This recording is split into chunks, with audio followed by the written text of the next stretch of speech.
Welcome to Mind Vault podcast, where we unlock minds one story at a time. In today's fast-paced and ever-evolving work environment, understanding the importance of mental well-being is crucial for both the employees and the employer. Whether you are a leader looking to implement changes or an employee seeking balance, this is the space for you.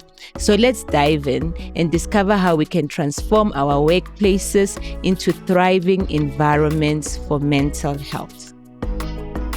Today we're having Sithisa Magxwalisa-Myeko, who is an industrial psychologist passionate about helping individuals, teams, organizations thrive. She works with organizations across industries to improve employee well-being, build psychological safe workplaces, and address evolving human capital and organizational changes. So, Sithisa, thank you so much for gracing us with your presence today, and welcome to Mind Vault. Yeah, thank you so much for having me. I'm honored to be here. Yeah. All right, my angel. So, what first drew you to the field of industrial psychology, or can you take us through what is industrial psychology? So industrial psychology is mainly focused on the workplace. So how do we understand behavior in the workplace, and how do we use that knowledge to ensure that we create environments where people can thrive in the workplace? Yeah. So everything from leadership development, you'll find that people, as they excel in their careers and progress, you build the technical skill, but the ability to lead is not something that you naturally possess. Yeah. So things like leadership development, career coaching, graduate workplace readiness programs to help individuals and students adjust to the workplace environment and be able to cope, with this transition, because, having a degree doesn't adequately prepare you for the workplace context. There are a lot of skills, micro skills and soft skills that you need to adapt into the workplace environment. Our profession is quite broad. It's a lovely profession because everybody can carve out their own niche within it. You'll find some industrial psychologists primarily working in talent management. Some work with a lot of psychological assessments or psycho-legal work. So it is a very, very broad field that you can, it's malleable. You can make with it whatever you want to do based on what your specific interest is when it comes to your psychology work in the workplace. Personally, I'm very into mental health because I want to understand what motivates people, what makes people behave the way that they do. Because the behavior that you're observing, there's a lot behind the surface that's happening, that's manifesting as that behavior. And that is my interest area 100%. To psychoanalyze people. You can put it that way if you wish. But we never psychoanalyze people just for curiosity. It's more work. I want to get to know you so I can see how best to support you. Yes. It's not just to label people. Yes. How can I help you thrive? How can I help your adjustment into the workplace become easier? A lot of the demands that the workplace may have on us, we're not necessarily going to adapt to that with ease. So there's an adjustment period to transition that you have to navigate, and you don't always necessarily have the tools to do that successfully. A lot of people struggle to, say, progress in their careers. They find that they're stagnating, or maybe they're losing interest, and they're struggling to sort of break through into the next level. And so our space within the workplace is to service people. How do we deal with the common workplace issues that we're seeing among individuals? How can we coach you? How can we provide psychological support if there's a workplace issue that you're struggling to navigate with? So it is very, very, very broad. From a leadership perspective as well, leadership development is a very critical space as well. Because in a leadership position, you basically set the tone for the organization. You set the tone for how we work. You sort of influence the culture as well. So how do you do that and use that role meaningfully for the greater success of the organization? So it's a beautifully broad field, and you really can make of it whatever you want based on your interests as an individual. I actually have a cousin who's studying industrial psychology, and I think it just landed on her. Okay. You know, so I feel like she was not really sure what she wanted to do. Yeah. And then there's industrial psychology, and she always calls me to say, is it a good career? You know, so for the viewers who don't know what is industrial psychology, or how do you get into industrial psychology, is it a job that will be able to secure work for me, because we're in South Africa with a high rate of unemployment, and a lot of people are wanting to go into psychology space, and they realize, whoa, there's a lot of, you know, segments in psychology that someone can focus on. And I feel like the choice anxiety sometimes is throwing people off. So when it comes to industrial psychology, how did you study industrial psychology? What made you do it? And what advice would you give to a young person who wants to pursue a career in this? It's not a field that is widely known. Yes. A lot of people stumble upon the profession, myself included. I'd heard about it, but it wasn't something that I had even considered would be my path. So it's not uncommon. A lot of people stumble upon the profession or learn about it as an elective and decide, oh, this could be something that I could pursue. From my personal perspective, I come from a psychology background. I was going to become a clinical psychologist. I was very convinced, and I was going to help profile killers and work at the police force and which is very motivated by reading crime thrillers. And I'm sure a lot of people can relate to that. And a lot of people pursue clinical psychologists for various different reasons, based on what they see on TV, what's out in the media. And it's a lot more widely known than industrial psychology. So most students who enter this career path usually come from another field. And this was perhaps a field that they'd learned about at university or was exposed to through their studies. Psychology, industrial psychology specifically, to get into this program, it's typically a BCom industrial psychology or a BA industrial psychology program. However, the only difference between industrial psychology in terms of training and qualification, when you compare it to other categories of psychology, is that with an undergrad degree, you can actually enter the world of work. You're not necessarily a psychologist. You're not a psychologist at that point. But you can still find work with an undergraduate background. So people go into different streams, into HR, into talent management, for example.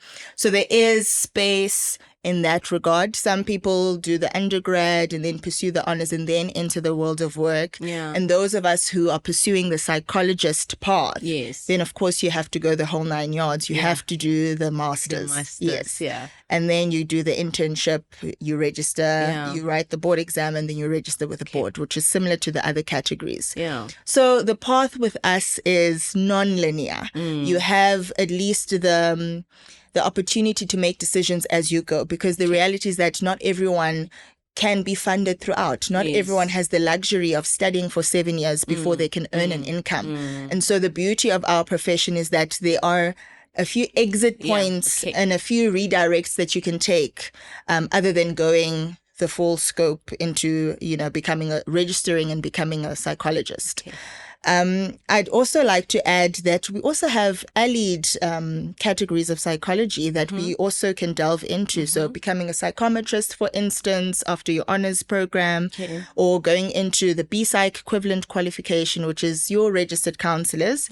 So there are other opportunities. So I want to bust the misconception that you cannot find work if you go into psychology training, because if you're not a psychologist, there's no work for you. There are a lot of different options that you can explore that do not necessarily require you to have a psychologist title. All right. And for students that, want to know a bit more about industrial psychology, I would say that we're very closely aligned with human resources work, because we work with people in the organization. We come in and we bring a different sort of vibe to the work that we do, because our focus is the people. Okay. It's the behaviors that manifest in the workplace. And how do we help workplaces better understand behaviors so that they can get the best out of people? Because you want your people to be productive. You want your people to succeed in the workplace. You want them to contribute to the success of the business. And so you have to understand, how do I motivate my people? What fulfills them? How can I reward them meaningfully so that they can feel inspired to do this work that they do? So our responsibility is very much the behavior aspect of the work. And we partner with organizations to better manage that process. How do we ensure that we can thrive as an organization? But to do that, you actually need to take care of your people. Okay. All right. So we're going to dive straight into helping our viewers, because for me, as a psychiatrist, and I will say it in all the introduction, is that we're having a mental health in the workplace crisis. Yes. Where 90%, and it's an informal survey or informal clinical observation, is that most of the people are coming to see psychiatrists, whether as an outpatient or even requiring admission, and their main stressor is work. And one of the things that I would like to speak about is the toxic work environment, because people say, my work is toxic. My work environment is toxic. So when they come in, they don't say, I'm not able to do my work. If I'm a doctor, I am able to do what I am employed to do, but the environment is toxic. And I usually, because I have to bring objectivity, ask them, can you define what toxicity is? What is it that you are experiencing at work? And it does sound like it's a toxic work environment, So when we talk about a toxic work environment, what kinds of behaviors typically fall under that umbrella? So a toxic workplace can look different for different people. So there's no 10 signs of toxic workplaces and you have to go through this grocery list for you to be able to say, yes, it is indeed toxic. It looks different in different environments and feels different and is experienced differently for different people. So common behaviors that can be considered as contributors to toxic workplaces is an overly critical environment. Everything you do is highly criticized, or you're being intimidated. Any form of humiliation or belittling can cause toxicity in the workplace. Harassment contributes to toxicity. So it's quite broad and it can manifest in different ways depending on that specific environment. And the toxicity is often not necessarily overt. So it's not something that you can pick up immediately. Sometimes it starts small. It's small microaggressions that you pick up on over time. Why do I feel like it's such a chore to get up in the morning and go to that place? What is it about being there that really makes me not want to do this, And so it slowly chips away with you and can be quite subtle at times. And sometimes things like bullying, which is usually something that's really out there and obvious to see. But some bullies are subtle, they have subtle ways of just bringing you down or chewing away at your confidence. And so it really does look different for different people and it's experienced differently. So I'll make an example. Some people yell when they're frustrated. Yelling at people is not okay. You can have a conversation and express your frustration in a better way, in a better manner. And so others can say, no, I'm really passionate about what I'm talking about. That is why I yell. But how the recipient receives it can cause that toxicity. And so it really looks different for different people and is experienced differently. But you will know. Your gut instinct will tell you that something is happening in my workplace and I don't like it. Something about being there or working with this individual makes me feel small. It eats at my confidence. I now I'm filled with doubt or I'm constantly questioning myself and questioning my ability. I mean, the fact that you're in the role, the fact that you have the qualification and you have the experience that speaks for you tells you that you're competent. But because of the environment, you gradually shrink. Yeah. You gradually begin criticizing yourself or being hard on yourself for things that you wouldn't have ever questioned before. Yes. And it's because of the environment or the people that you work with that chew away at your confidence or eat away at your ability to do your job effectively. And so a toxic workplace is quite volatile. Yeah. And it's very dangerous, not just for individuals, but it's also dangerous for organizations, because if you're affecting people negatively and there are adverse signs that you're being able to observe, it means it's going to impact your performance. It's going to impact your productivity. It has a ripple effect on the business itself. Yes. And so we actually need to do something about an environment like that. You cannot let it perpetuate or get out of control, because there are going to be sometimes, consequences that you cannot change. Yes. Businesses can fall apart. Yeah. People resign. People are getting braver about protecting themselves, and sometimes even resign without a plan. Yeah. Because they just cannot take it anymore. Yeah. And so it is really, really rough out there. People are going through a lot, especially in the corporate sector. Yeah. Wow, and it's great because you're able to explain it in details. So one of the stuff that you mentioned is that people resign, companies close and all that. But for me as a psychiatrist, I see people coming in with depression, with anxiety, with panic attacks. And sometimes how we pick them up is because they've attempted suicide and the main thing has been work. So there are subtle things like, I'm dreading Mondays and I'm much better on Saturdays, but it can cause serious mental illness. And the thing about it is that I don't think there is, like when you go into work, they'll say, this is the list of toxic work environment. And if you're experiencing this, go to this person. Do you find that those kind of things are in the contract, that employees know what to do if I feel overwhelmed, if I feel like Sithisa is intimidating me, she's very critical? What do I do? Do I escalate to my manager? Do I go to HR?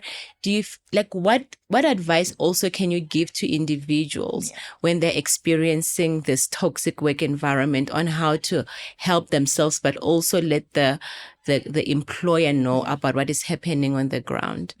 So depending on that organization, most organizations would have perhaps an HR department, or may have in-house psychologists that can be utilized, or employee wellness programs that can be utilized. Yeah. But the thing is, this is not something that is necessarily well campaigned. Yes. People are not informed about what to do if they find themselves in that situation. Sometimes they're intimidated to seek the help, because the reality is that if I come to talk to you about my experience, can I trust that this is going to be confidential? Yes. And it's very daunting if you're having to seek help from someone that's also within this organization. Yes. So if I come to you with my problems, am I going to hear it in the passageway? Am I going to hear you discussing it with other people? So there's also the trust element to say, yes, there are wellness programs available and support available or processes available.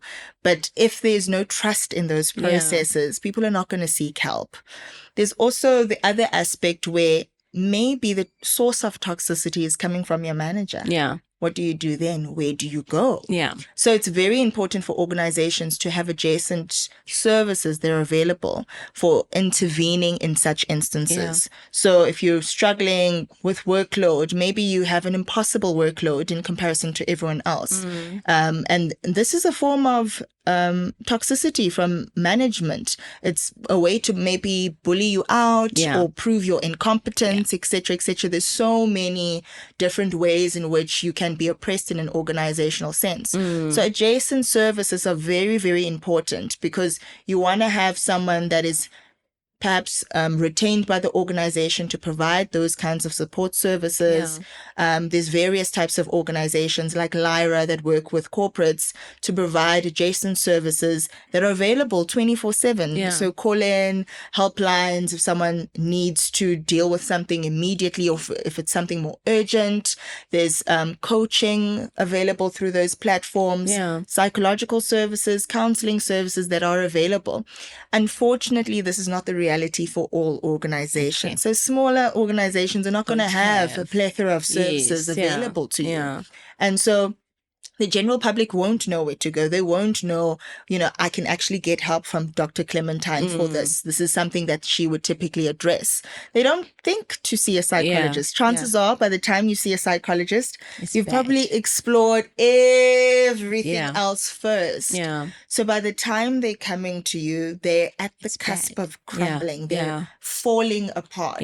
So it's such a sensitive thing that you cannot necessarily have a one-size-fits-all solution to helping those people. It is very contextual. But if you are struggling in your workplace, seek professional help. Seek professional help because they can help you perhaps review your contract. What in your contract says that what you're experiencing is part and parcel of the deal? In your treatment, what are the processes that are available within the organizations to address whatever you're dealing with? If it's a manager, where can I report? Who in HR do I report to? Because HR divisions are sometimes huge. Big, so who can I go to that is going to help me address this in the best possible way that protects me as the individual, but also protects the rest of the team, or perhaps whatever environment is happening there, who is going to deal with this in the best care possible and will have the skills to be able to manage it effectively. So it really is different. It's very contextual from organization to organization. People don't know. People don't even know, that I can see an industrial psychologist for this type of issue. It's not a type of profession where you see it all the time on TV or it's exposed as much. And so part of the work that we're doing in the Society for Industrial Psychology, South Africa, is trying to make sure that we become more visible. So that the lay person knows that X, Y, and Z in the workplace can be dealt with through the support of an industrial psychologist. Or maybe I can find one that's within my organization that can assist me accordingly, with whatever I might be finding challenging. And we also refer. So some issues that we deal with that come across, that come to our desks, it's not necessarily something that we can intervene on. So deep-seated, pathology is not something that we work with. We refer to your clinical specialist. And so it is the type of environment where we work with a referral network to get you the best possible care. And we also collaborate to say, okay, from this point of view, this is how I'm going to be assisting you. But for this aspect of the things that you're going through, you might be better served by another category of psychologist or even a psychiatrist. So we do that work. I just wish that people knew that help is available out there. And you don't have to suffer in silence. You do not need to wait until everything has gone wrong before you start looking for help. Great.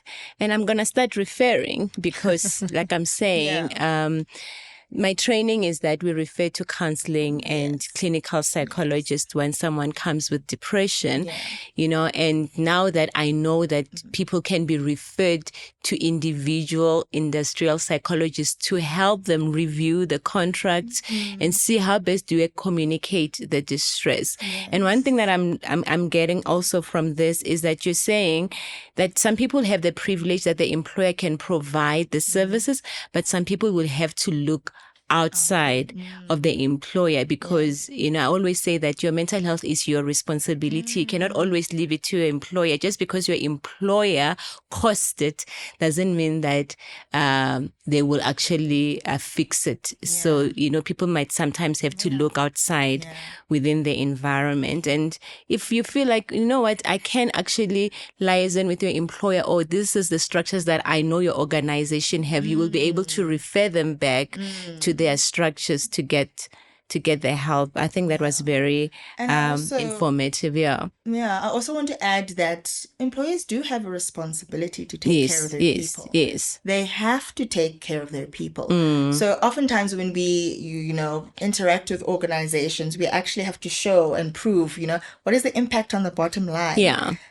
It does affect you. Yes. It does affect the success of the organization. It does affect the bottom line. If we look in the global economy, poor performance, absenteeism, and presenteeism linked to depression and stress is costing trillions annually. Yeah. So the stats are out there. The data is out there to prove that it's actually a very important strategic imperative for you to take care of your people if you are going to achieve success, if you're going to be able to attract and retain, the right talent. Yes. If you want people to come in and perform and do the best work, you actually do have the responsibility of taking care of them. And you're not going to see the results that you're wanting to see if you refuse to take care or ignore the wellness needs of your people. Yeah. And do you find that organizations are starting to be aware and they're actually investing, or do you find that there's still some organization, and I think it's smaller corporates, law firms. I'm hearing a lot about law firms, which is not necessarily a big corporate, that they're not necessarily embracing this, but you find that in general, corporates are starting to invest in proper wellness programs. Or do you still find that they still have the same type of counselors? Like you spoke about different categories, that different individuals require different psychologists. But you will find that most of the wellness programs, it's with counselors and not counseling psychologists, counselors that have to see an executive who is dealing with more complex issues. And they'll say, I won't go and see a counselor, not because I'm undermining them, but I feel like my complex problems require somebody with more experience or even education. Yeah, and that's exactly where we fit in. We fit in that gap specifically because we can work with individuals at different levels. And we understand the workplace landscape a lot better. We understand organizational issues a lot better. And so primarily when we work with leaders, they want to see what is the impact on the bottom line. And if I invest in a wellness program, what is the return on that investment? So you have to bring the data. You have to engage in evidence-based work. And that is how we operate from an industrial psychologist standpoint. And so to answer your question in terms of, are we seeing the investment? I'll be honest, it's a very long road to where we need to get. Yes, people are becoming more aware of the importance of taking care of your people and taking care of your teams. People are starting to prioritize themselves as individuals. The psychoeducational information is out there and it's gradually reaching the spaces that it needs to. But I think there's still a very long, winding road ahead for us to get to where we need to get. And from organization to organization, it will differ, what they're able to provide in terms of support. And, bigger corporates are able to, invest meaningfully and create structures that are tailored to their workplace context. But this is not a true reflection of all organizations. Not everyone has the budget to be able to do so, but there's different ways that you can implement strategies to take better care of your people. And it looks different from one organization to the next. While your registered counselors do have the skill to better provide counseling services, they're not necessarily there to look at the broader organizational contextual issues. So there's a place definitely for counseling. People do need those services. They need access to those services because we know the state of mental health care and healthcare in general in the country is quite dire. The issues of accessibility, issues of being able to get the necessary treatment, even getting a diagnosis is a difficult thing. And so we do need to have, this multidisciplinary approach to how we're better managing the workplace. Everybody has a different role to play, and everybody can have a seat at the table because we all bring something different to the conversation and the interventions that can be there. But from an IOP or industrial and organizational psychologist perspective, we can navigate the nuances of better understanding the workplace and aligning that with the needs of the people in terms of how do we better manage employee wellness, and how do we create interventions that better equip organizations to have effective intervention processes that are available to them.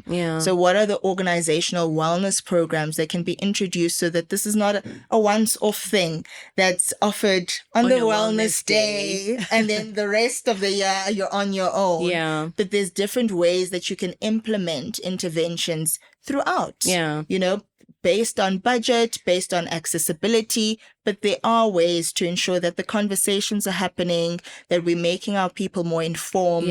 You know, various interventions, training the trainer. An industrial psychologist comes with your team. There's a wellness champion in the organization, and we train them on how to be the wellness champion. How do we, you know, better educate our people around wellness issues? How do we educate them on the programs that are available in-house? Because sometimes the services are there, but they're not being used. So how do we ensure that this is filtered out into the organization effectively, and that you can actually have an intake, and so that you can be effective in the work that you're doing. So it does look different, and everybody has something different to contribute to the conversation. It's definitely necessary, and I commend employers that are starting to invest meaningfully around this issue. Look, I feel like I saw it now with the Wellness Day. You know, that they are starting to incorporate mental wellness, because in the past it was just physical, HIV, high blood pressure, cholesterol, but not the mental health side. So I can see that they're starting to invite psychologists and psychiatrists, counselors, occupational therapists into the spaces, just to make people aware that they do treasure their mental well-being. And like you're saying, we still have a long way to go. I wanted us to touch on you as an academic, you know, meaning that you're always learning and researching. In your research, in your interaction with students as well as a lecturer, do you find that, you know, the stresses in the workplace are evolving?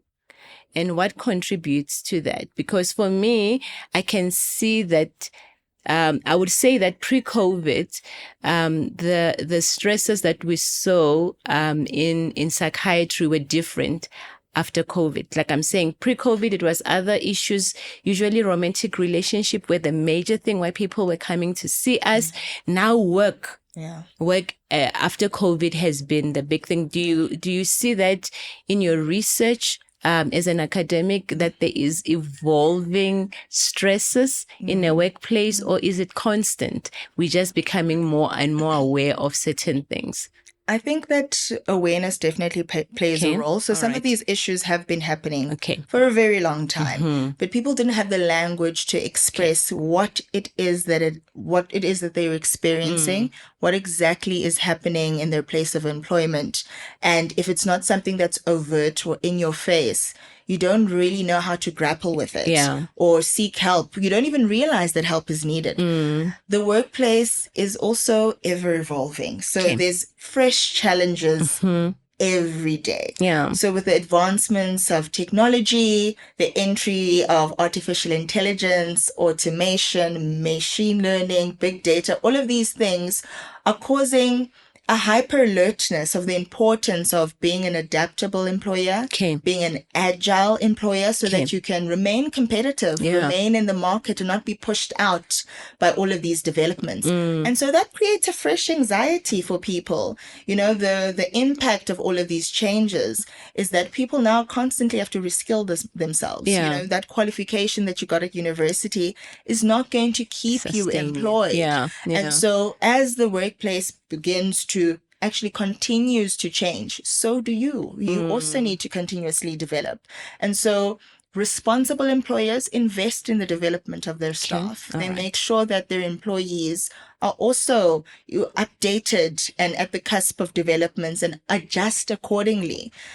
Chances are the type of job that you have today might not even exist in a few years' time. And so where do you go then? And so it's very important to engage in continuous professional development so that you do not become dated, you do not become pushed out of your field. You know, how are you interacting with these changes and how are you adjusting accordingly? So that is the difficulty that is creating more and more anxiety amongst people. And it's also exhausting to know that you constantly need to upgrade yourself or, reimagine what your career is going to look like. It's not something that's easy to do, but there are different little things that you can do.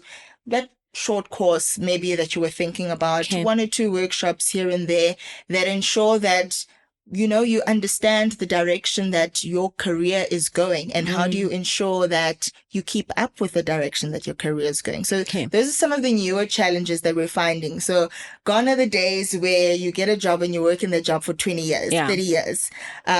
We've seen fewer and fewer of that because work is changing. It's always evolving. And the types of work that are becoming available, that's also constantly changing. And so the conversation is then, how do I become employable? How do I remain employable? So above and beyond the technical skills that I will have acquired through my qualification, what are the other transferable skills that are going to keep me in the game?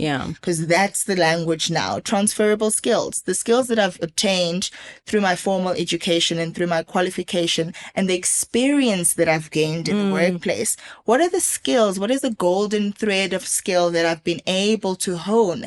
And how can I use that in versatile ways? Because we have to be dynamic. It's not an optional thing anymore. What you start out doing in your career and what you end up in sometimes is completely different. And the demands change all the time. And it's some of the reasons why we're seeing higher stress, higher burnout, because people are struggling with that adjustment. Work adjustment is a real thing and it's a big source of stress as well. Sure. I would like us to talk about a psychological safe environment because everybody's looking for that. So what if somebody is working in a company, what are the things that they should look at in their contract to see that, this is a psychologically safe place? Is it written in their contract? Things like the amount of time I need to spend at work, my start off time and my knock off time. Do I really have to work on weekends? Is it in a contract or is just an expectation that your boss will have? And if I retaliate, I might be pushed out and I might lose my job. And, because those are the things that I am being asked, and I feel like it's so outside of my alley and my expertise.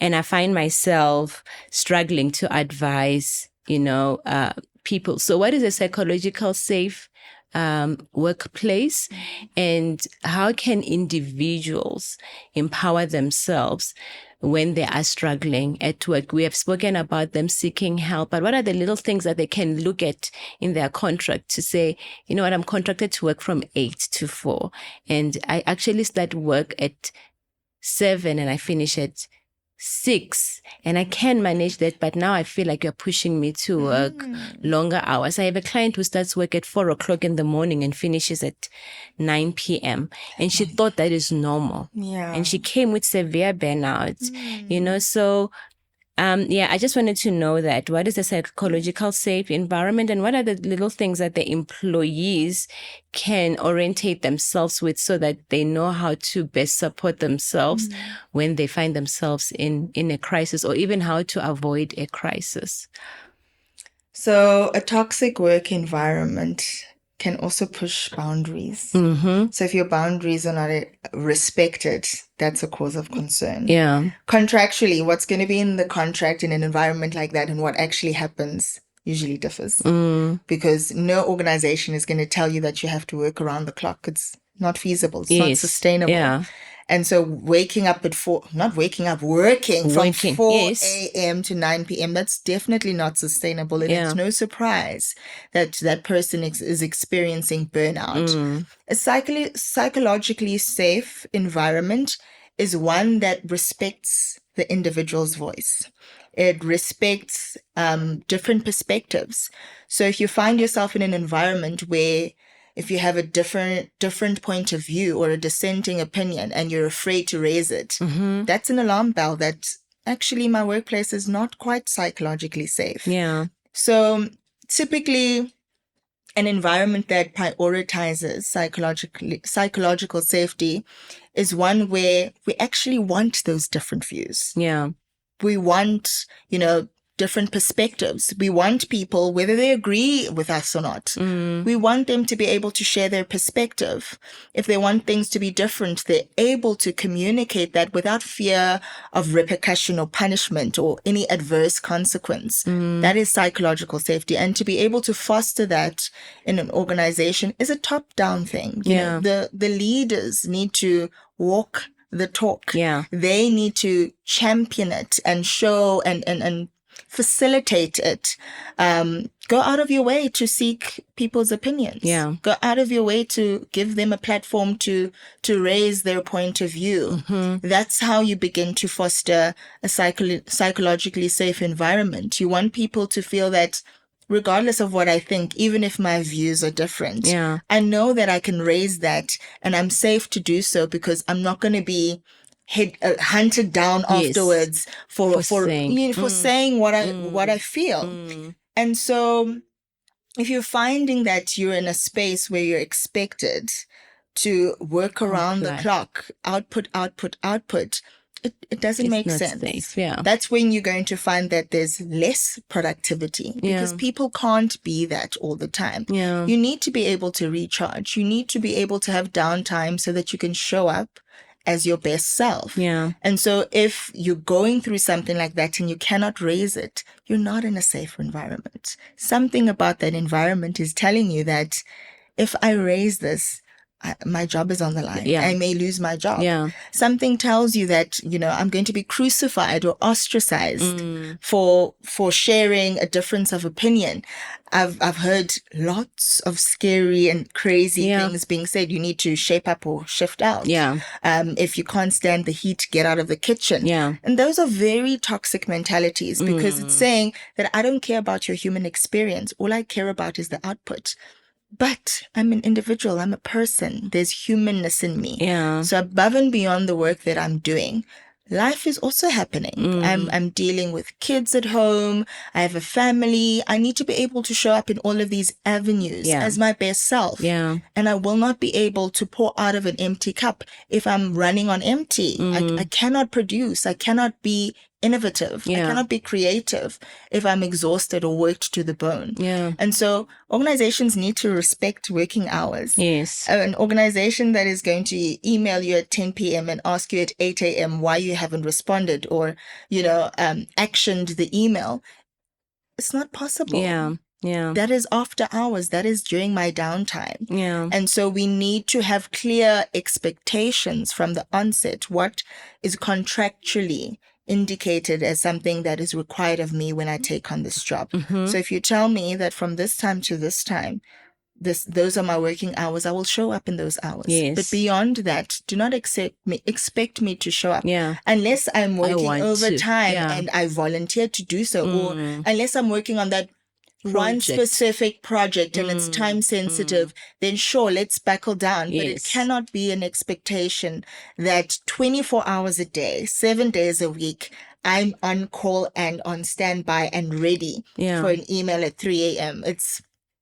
It's not sustainable and people shouldn't be trying to do that. Yeah. Organizations that do that, they're overburdening you purposefully, either to push you out or demonstrate that you're not competent. Maybe you cannot cope with the work that you're trying to do. It's a way of discrediting people and making them seem like they are unable to do their work. So there's very different ways that people bully people in the workplace. And it's a form of bullying to expect that I do not deserve rest. Yeah. Everyone is deserving of rest. Yeah. You cannot keep pushing with no outlet, it's not a sustainable approach to working at all.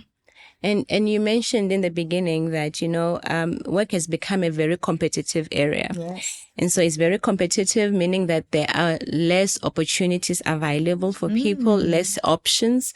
And so people usually feel stuck that I am experiencing my work as very toxic. I have been looking for work outside of this, but I can't find anything. I can't resign because I can't financially afford to resign. I haven't saved. And South Africa is a culture of net saving.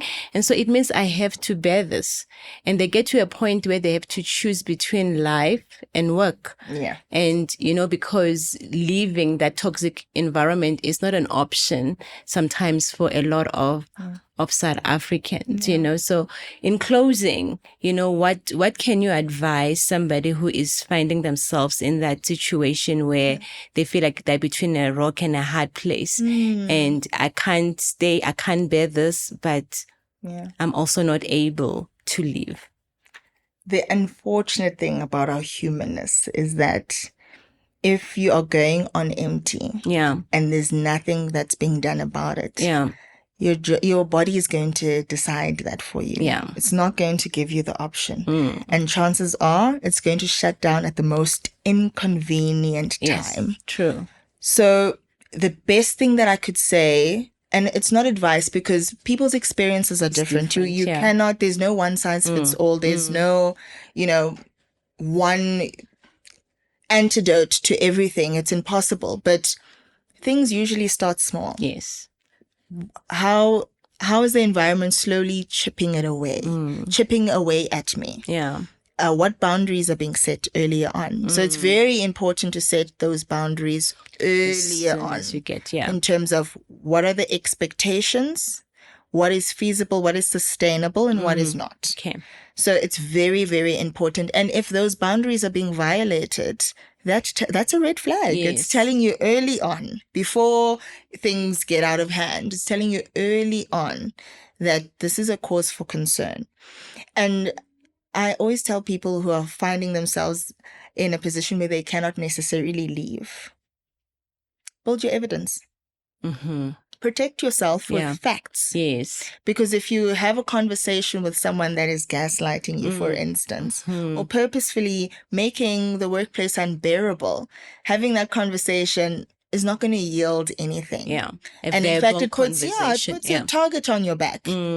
But collect evidence. Okay. Protect yourself with evidence. Because in the event that you find yourself in a disciplinary you haven't been performing, or you're being insubordinate because you're not responding to a 10 p.m. email, build up that evidence to protect yourself. It is your responsibility to protect yourself, especially when you're in an environment that is dangerous to you. Because it's a dangerous environment to find yourself among toxic people or a toxic work environment. And so the best recipe that I could say, builds that evidence to protect yourself for in the event that you have to and you're being pushed out or unreasonably let go and fired, terminated from your employment. Build that evidence to protect yourself so that you can take the necessary actions and steps to make sure that, you don't find yourself in a position that you didn't plan on. Wow.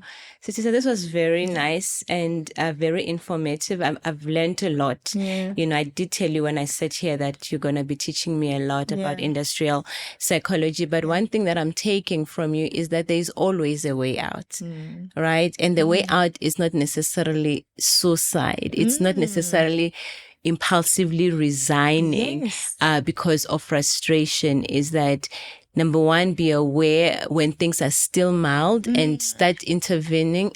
Start looking for help when it's still very mild before things get out of hand. But there is always a way in which we can protect ourselves. And also, I don't want people to see this series as, we are attacking the employer or we're saying that work is our enemy. Work is actually our friend, and there are psychological benefits to being employed. And we just want it to be a place that we love and we find a lot of meaning and purpose, and it enhances our well-being instead of compromising it. In closing, is there anything that you would like to say to our viewers, anything that is in your heart as an industrial psychologist, as a life coach, as a lecturer, as well, helping students go into a workplace? I think we forget or take for granted that we are social beings. We live in community.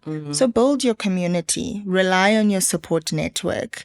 There's always a way out. There's always a place where you can seek support and help. So if you are going through something, seek help earlier rather than later. Right. Make sure that you are conscious about prioritizing yourself, because no one else is going to do that on your behalf. Yeah.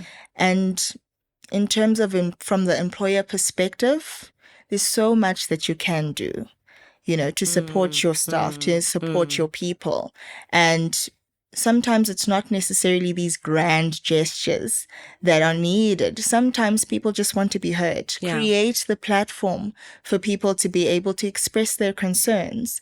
Create platforms for people to share, and bring parts of who they are to the work environment. Get to know your people. Yeah. Invest in your people, and you will reap the fruits of doing so. Yeah. Wow. Thank you so much.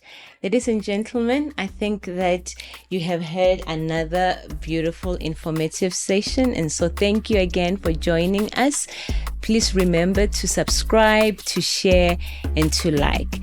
Till then, love your mind.